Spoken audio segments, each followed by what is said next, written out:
Hi friends, இந்த வீடியோல mixed signal and IC design டெஸ்டிங்ல உள்ள இம்பார்ட்டன்ட் கொஸ்டின்ஸ் எல்லாமே பார்ப்போம். ஸோ இது வந்து கமெண்ட்ஸ்ல நிறைய பேர் கேட்டுட்டு இருந்தனால மட்டும்தான் இந்த சப்ஜெக்ட்ஸ் நான் போடுறேன். எனக்கு இதுல வந்து லைக் என்னோட டொமைன் இது கிடையாது. ஸோ நிறைய பேர்கிட்ட கேட்டு ரெஃபர் பண்ணிட்டு ஃப்ரெண்ட்ஸ்ட்டெல்லாம் கேட்டு ரெஃபர் பண்ணிட்டு தான் நான் இதை எடுத்திருக்கேன். இது மோஸ்ட் எக்ஸ்பெக்ட் பண்ணலாம். இதெல்லாம் இம்பார்ட்டன்ட் டாபிக்ஸ் தான். இதை பார்த்துட்டு உங்களுக்கு வந்து வேற எந்த சோர்ஸுமே இல்லை, இது படிச்சே தீரணும், பட் எந்த சோர்ஸுமே இல்லை, எந்த ஒரு சப்போர்ட்டும் இல்லைன்னா கண்டிப்பா நீங்க இதை பார்த்தீங்கன்னா மோஸ்ட் அட்டன் பண்ணிடலாம். இதுல வந்து என்னன்னா மிக்சட் சிக்னல் அண்ட் ஐசி டிசைன்ல நம்ம சப்ஜெக்ட் கோட் சிஇசி 342 இந்த சப்ஜெக்ட் தான் பார்க்குறோம். ஸோ ஃபர்ஸ்ட் லெசன் பார்த்துட்டோம்னா applications of mixed signal circuits important. Applications ஓரியன்டா கேட்கறாங்கன்னா மிக்சட் சிக்னல் நமக்கு ஃபர்ஸ்ட் லெசனே வந்து என்னன்னா மிக்சட் சிக்னல் டெஸ்டிங் அந்த மாதிரி தான் வரும். So applications of mixed signal circuits. Next வந்து second question post silicon production flow, அதுவும் இம்பார்ட்டன்ட். தேர்ட் வந்து லைக் இது ரெண்டுமே same concept, like 7 mark 8 mark அந்த மாதிரி எக்யூப்மெண்ட்ஸ் பேஸ் பண்ணி கேட்கறாங்கன்னா இது கேட்கறதுக்கு சான்சஸ் இருக்கு. Test and diagnostic equipments, automated test equipments. So இப்படி ரெண்டு எக்யூப்மெண்ட்ஸ், இது ரெண்டுத்தையும் ஜாயின் பண்ணி படிச்சுங்க. நமக்கு ஃபர்ஸ்ட் லெசன்ல மட்டும் கொஞ்சம் கொஸ்டின்ஸ் எக்ஸ்ட்ராவா இருக்கும். லைக் ஹேண்ட்லர்ஸ்னா என்ன, கண்டிப்பா உங்களுக்கு வந்து இது எய்தர் 2 மார்க் இல்ல ஒரு 4 மார்க் இல்ல 6 மார்க் 13 மார்க்ஸ் அப்படி டைரக்டாவும் கேட்கலாம், சப்டிவிஷன்ஸாவும் கேட்கறதுக்கு சான்சஸ் இருக்கு. ஸோ கொடுக்குற கொஸ்டின்ஸ் நமக்கு வந்து சிலபஸ் ரொம்ப வாஸ்ட், நிறைய இருக்கு. ஸோ தட் கொடுக்குற கான்செப்ட்ஸ் எல்லாத்தையுமே பார்த்துட்டு போனீங்கன்னா ஓரளவுக்கு அட்டன் பண்ணிடலாம். அப்ப நமக்கு ஃபோர்த் கொஸ்டின் வந்து handlers, wafer probers, E beam probers, இந்த மூணுமே தெரிஞ்சிருக்கணும் ஃபர்ஸ்ட் லெசன்ல. ஸோ ஃபர்ஸ்ட் லெசன்ல ரொம்ப ப்ரிஃபரன்ஸ் கொடுத்து ஃபர்ஸ்ட் படிக்க வேண்டியது applications of mixed signal circuits, post silicon production flow, அப்புறம் வந்து test and diagnostic equipment, automated test equipments. இது மூணுத்தையும் முடிச்சிட்டீங்கன்னா ஃபோர்த் கொஸ்டின் போங்க. என்னன்னு தெரிஞ்சிருந்தீங்கன்னா கண்டிப்பா ஏதாவது ஒரு இடத்துல யூஸ் ஆகும். ஓகே, ஸோ அண்ட் உங்களுக்கு வந்து வாட்ஸ்அப் குரூப் லிங்க் வந்து நான் கமெண்ட்ல பின் பண்றேன், அதுல ஜாயின் பண்ணிக்கோங்க. ஸோ தட் உங்களுக்கு ஃபர்தரா ஏதாவது டாபிக்ஸ் போடணும் இல்ல வேற ஏதாவது நோட்ஸ் வேணும்னா நீங்க அதுல டிஸ்கஸ் பண்ணிக்கலாம். அதுல நிறைய ஃப்ரெண்ட்ஸும் இருப்பாங்க. ஸோ தட் உங்களுக்கு அவங்கள்ட்டையும் கேட்கலாம். யாராவது ரிப்ளை பண்ணணும்னு விருப்பம் இருக்குன்னா அவங்க ரிப்ளை பண்ணுவாங்க அதுக்கு. நெக்ஸ்ட் வந்து யூனிட் 2. யூனிட் 2ல effects of measurement variability on test yield. So இந்த ரெண்டு எஃபெக்ட்ஸ் நம்ம படிச்சிட்டோம்னா மோஸ்டா ஒன்று எக்ஸ்பெக்ட் பண்ணலாம். செகண்ட் லெசன்ல ஓவராலா இந்த 3 கான்செப்ட்ஸ்ல இருந்து கண்டிப்பா ஒன்று எக்ஸ்பெக்ட் பண்ணலாம். So effects of measurement variability on test yield, effects of reproducibility and process variation on yield. இது ரெண்டுத்துல இருந்து கண்டிப்பா ஒன்று எக்ஸ்பெக்ட் பண்ணலாம். மோர் ஓவர் இந்த கொஸ்டினுமே important. Reducing measurement error with greater measurement time. ஓகேவா, அதுலயே அது பார்க்கும்போது காட் பேலன்சிங் கொஞ்சம் பாத்துக்கோங்க. சோ ஃபர்ஸ்ட் நீங்க இந்த ரெண்டு கொஸ்டின் இம்பார்ட்டன்ஸ் கொடுத்து படிச்சுட்டு தேர்ட் கொஸ்டினுக்கு போங்க. இதெல்லாம் தான் ஃபர்ஸ்ட் 2 லெசன்ல உள்ள இம்பார்ட்டன்ட் கொஸ்டின்ஸ். நெக்ஸ்ட் வந்து தேர்ட் லெசன் பார்ப்போம்.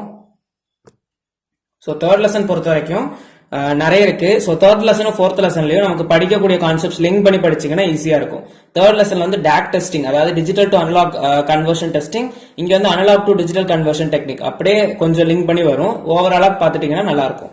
ஸோ இந்த லெசன்ல transfer curve test and DC test, அப்புறம் வந்து டைனமிக் DAC டெஸ்ட், அப்புறம் வந்து test of common DAC applications, இதையும் பார்த்துட்டீங்கன்னா இந்த 3 டெஸ்டையும் பார்த்துட்டீங்கன்னா நமக்கு ஏடிசி டெஸ்டிங்ல அதை வச்சு ரிலேட் பண்ணி படிக்கணும். இங்க வந்து DC test and transfer curve test, அந்த 3 கொஸ்டின் அப்படியே இங்கே இருக்கும். ஸோ எய்தர் ஆஃப் த லெசன்ல கண்டிப்பா அந்த 3 டாபிக்ல இருந்து ஒன்னு எக்ஸ்பெக்ட் பண்ணலாம். 2 லெசன்லயுமே வரதுனால எய்தர் இன் டர்ம்ஸ் ஆஃப் DACல கேட்கலாம் இல்ல இன் டர்ம்ஸ் ஆஃப் ஏடிசில கேட்கலாம். ஸோ சாப்டரே நமக்கு டெஸ்டிங் தான். So either of the test கண்டிப்பா இருக்கும்.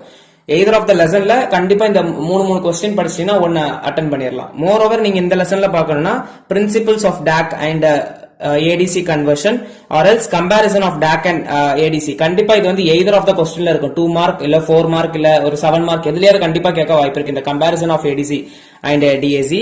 அப்புறம் வந்து principles of DAC and ADC conversion, இதையும் பாத்துக்கோங்க.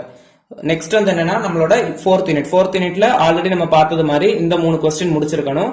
அண்ட் அதை முடிச்சிட்டீங்கன்னா edge code testing versus centre code testing, அந்த நம்ம அங்க கம்பேரிசன் ஆஃப் ஏடிசி டிஏசி மாதிரி இங்க ஒரு இம்பார்ட்டன்ட் டாபிக். அப்புறம் வந்து என்னன்னா நம்மளோட step search and binary search methods, இந்த மெத்தட்ஸையும் கூட தெரிஞ்சிருக்கணும். இதெல்லாம் நம்ம ஏடிசி டெஸ்டிங்ல யூஸ் பண்றது.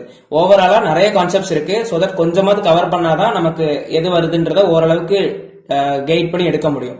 So DAC testing, ADC testing இந்த சாப்டர்ஸை பொறுத்த வரைக்கும் இந்த 3 மெத்தட்ல இருந்து ஏதாவது ஒன்னு கண்டிப்பா கேட்கறதுக்கு வாய்ப்பு இருக்கு. இன் கேஸ் ஆஃப் அதுல அது கேட்கறாங்கன்னா இங்க நமக்கு மோஸ்டா இந்த edge testing versus centre testing, step search and binary search methods இதுல இருந்து கேட்க வாய்ப்பு இருக்கு. நம்ம வந்து எடுத்தது எல்லாமே சிலபஸ் பேஸ்டு தான். இதுல வந்து ஹாஃப் சிலபஸ் கவர் ஆயிருக்கும். ஓவரால் மோர் இம்பார்ட்டன்ட் கொஸ்டின்ஸும் கவர் ஆயிருக்கும். ஓகேவா, சோ நெக்ஸ்ட் வந்து 5th லெசன் பார்ப்போம். 5th லெசன்ல time domain attributes of a clock signal. இது வந்து கிளாக் அண்ட் சின்க்ரோனைசேஷன் தான் நமக்கு chapter.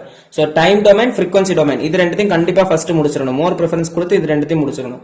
Time domain attributes of a clock signal, frequency domain attributes of a clock signal இது ரெண்டையும் முடிச்சிட்டீங்கன்னா பிட் எரர் ரேட் ரொம்ப important. Bit error rate measurement, அப்புறம் வந்து methods to speed up bit error rate, test in productivity இதுவுமே important. இந்த சாப்டர்ஸ்ல இந்த 4 இடத்தையும் கண்டிப்பா படிக்கணும். எதையுமே ஒமிட் பண்ணிருக்க கூடாது. So time domain attributes of clock signal, frequency domain attributes of clock signal இந்த ரெண்டு கொஸ்டினும் மோர் இம்பார்ட்டன்ஸ் கொடுத்து ஃபர்ஸ்ட் கவர் பண்ணிட்டு பிட் எரர் ரேட் மெஷர்மெண்ட், அப்புறம் methods to speed up BER test in productions இது எல்லாத்தையும் முடிக்க பாருங்க. இதெல்லாம் தான் நமக்கு மிக்ஸ்ட் ஐசி டிசைன் டெஸ்டிங்ல உள்ள இம்பார்ட்டன்ட் கொஸ்டின்ஸ். வேற ஏதாவது சப்ஜெக்ட்ஸ்க்கு வேணும்னா கமெண்ட் பண்ணுங்க. எனக்கு அந்த டொமைன்ல நாலேஜ் இருந்துச்சுன்னா எவ்வளவு சீக்கிரம் முடியுமோ அவ்வளவு சீக்கிரம் போடுறேன். ஸோ கான்செப்ட்ஸ் ஆர் நோட்ஸ் ஏதாவது வேணும்னா நீங்க வந்து வாட்ஸ்அப் குரூப் ஜாயின் பண்ணிக்கோங்க. அண்ட் பிடிச்சிருந்துச்சுன்னா லைக் பண்ணுங்க, ஃப்ரெண்ட்ஸுக்கும் ஷேர் பண்ணுங்க. இம்பார்ட்டன்ட் கொஸ்டின்ஸ் பார்த்து படிக்கிறவங்களுக்கு ரொம்ப யூஸ்ஃபுல்லா இருக்கும். சப்ஸ்கிரைப் பண்ணிக்கோங்க. தேங்க்யூ.